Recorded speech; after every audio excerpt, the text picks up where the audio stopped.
পবিত্রা হচ্ছে এইমাত্র পৌঁছালাম তারাপীঠে। আমাদের একটা প্রবলেম হয়ে গেছিলো, সেটা হচ্ছে যে কেমন আছে দাদা? গুড মর্নিং বন্ধুরা, আরও একটি নতুন ট্রাভেলিং ভিডিওতে আপনাদের সবাইকে জানাই সুস্বাগতম।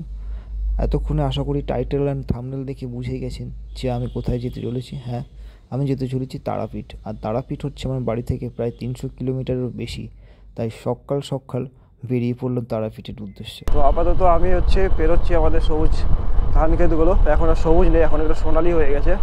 আর সকাল সকাল ঠান্ডা কিন্তু প্রচুর পরিমাণে পড়েছে, যার জন্য কিন্তু সোয়েটার ফোয়েটার সব লাগিয়ে নিতে হলো। আর এখন আমি যাচ্ছি আমাদের নিকটবর্তী রেলওয়ে স্টেশন, যার নাম হচ্ছে সর্দিয়া। আর সর্দিয়া থেকে আমি পেয়ে যাব হাওড়া যাওয়ার যাকে স্টিল এক্সপ্রেস বলে। তো সেইখানে আমি যাচ্ছি ট্রেন ধরার জন্য। তো চলুন বন্ধুরা, ওইখানে গিয়ে দেখা হচ্ছে। আমি পৌঁছে গেলাম আমাদের সর্দিয়া রেলওয়ে স্টেশনে। তো এইখান থেকে আমি স্টিল এক্সপ্রেস ধরবো, যেটি টাটা থেকে আসে এবং টাটা থেকে এসে তারপরে ঘাটশিলা চাকুলিয়া দাঁড়ায়, তারপর ঝাড়গ্রামে দাঁড়ায়, দিয়ে এইবার যে সর্দিয়াতে এখন দাঁড়াচ্ছে। আগে কিন্তু সর্দিয়াতে দাঁড়াতো না, কারণ হচ্ছে সর্দিয়াতে প্যাসেঞ্জার কম হতো, যার জন্য সর্দিয়াতে দাঁড়াতো কম। আর এখন কিন্তু আবার নতুন করে সর্দিয়াতে দেওয়া শুরু করেছে। তো এখান থেকে যাব আমি হাওড়া। তো চলুন, আমার ভিডিওটা দেখার জন্য অনুরোধ রইল। যদি ভিডিও ভালো লাগে অবশ্যই লাইক করে দেবেন আর পুরো জার্নিটা দেখতে থাকুন।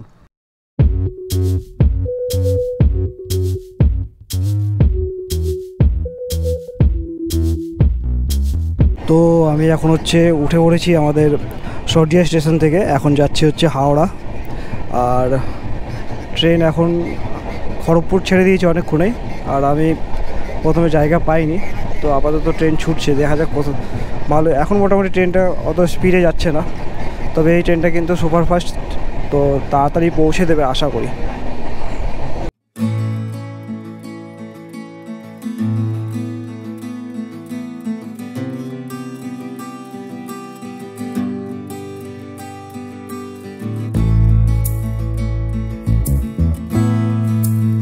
আমাদের ট্রেন এইমাত্র সাঁতরাগাছি ক্রস করলো, 10:24 দিক করে সাঁতরাগাছি ক্রস করেছে।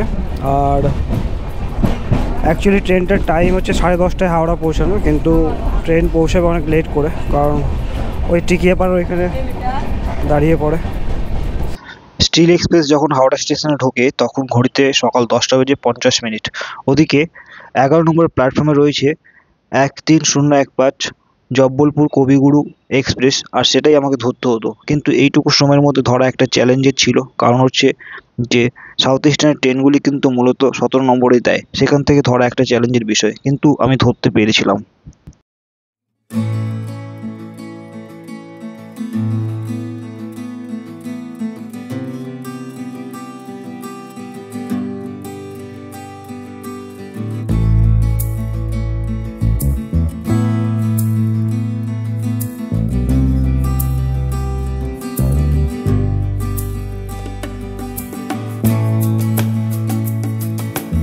বন্ধুরা, আমাদের ট্রেন এখন বর্ধমান ঢুকবে হচ্ছে।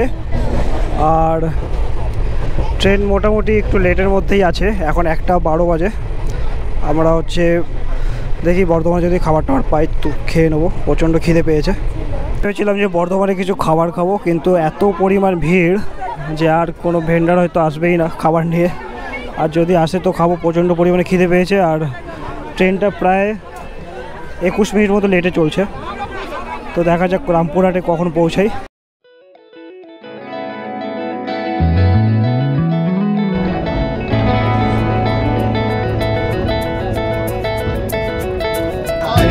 বোলপুর শান্তিনিকেতন। তো আমরা এখন বোলপুর শান্তিনিকেতনে পৌঁছালাম, ট্রেনটা আমাদের পৌঁছালো।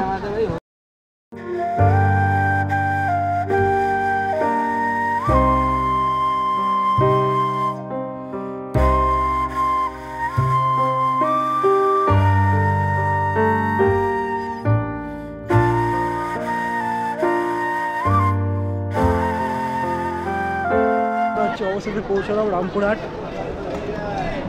আর ট্রেনের টাইমটা ছিল 3:25, কিন্তু এখন পৌঁছালো 4:30টার দিক করে। বন্ধুরা, আমরা অপোজিশে কিন্তু রামপুরহাটে এসে পৌঁছালাম। আর রামপুরহাটের গাড়ির সময় ছিল 3:25 দিক করে, কিন্তু এত পরিমাণ লেট করলো। এখন বাজে 4:30 মতো বাজে। তো প্রায় 1 ঘন্টা মতো লেট কিন্তু করে দিয়েছে। আর আমরা প্রচণ্ড পরিমাণে ক্ষুধার্ত, কারণ হচ্ছে ট্রেনে কিন্তু সেরকম খাবার টাবার ওঠেনি যেহেতু ভিড় ছিল। আর এখন যাব কিছু খাওয়া দাওয়া করবো, তারপর সন্ধ্যা দিক করে পুজো দেবো। তো আমরা এখন এখান থেকে টোটো ধরবো, টোটো বা অটো যাই পাবো তাই ধরবো, ঠিক আছে? তো চলুন সামনের দিকে আগাই। ওই দিকে টোটো ঠিক হয়ে গেছে অলরেডি।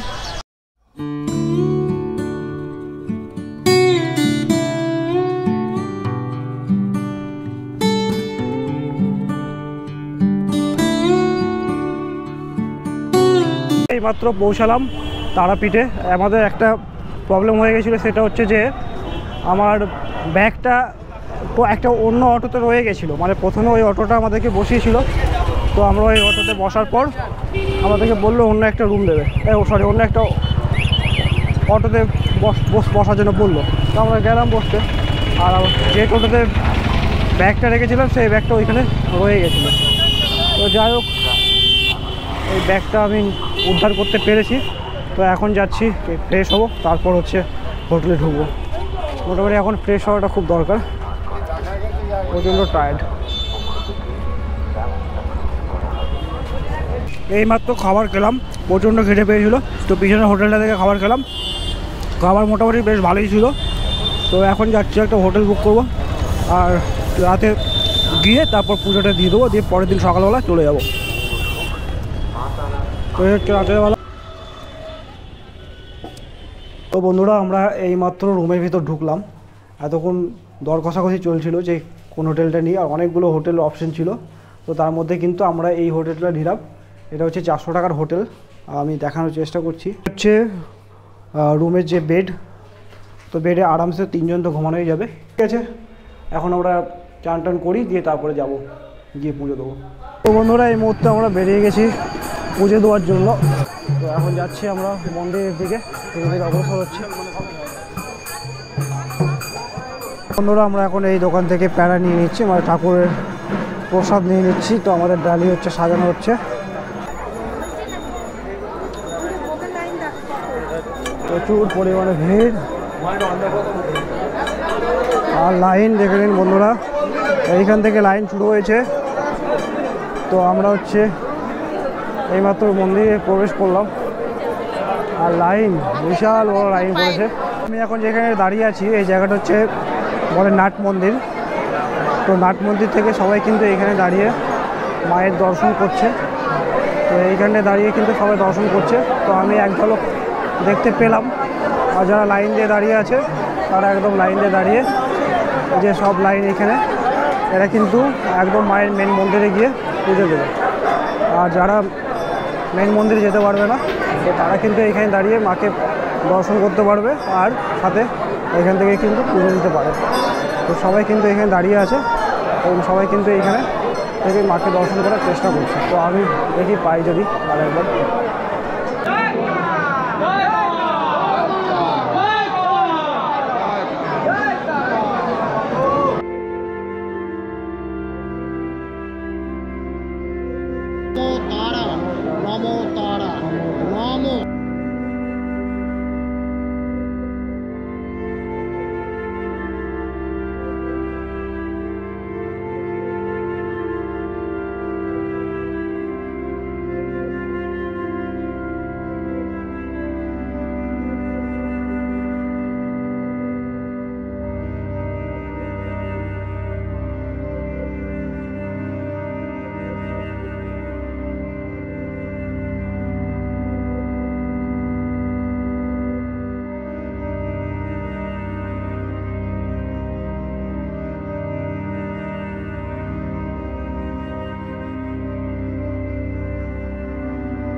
বন্ধুরা, আমাদের মন্দির দর্শন সম্পন্ন হলো, ভালোভাবেই পুজো দিলাম।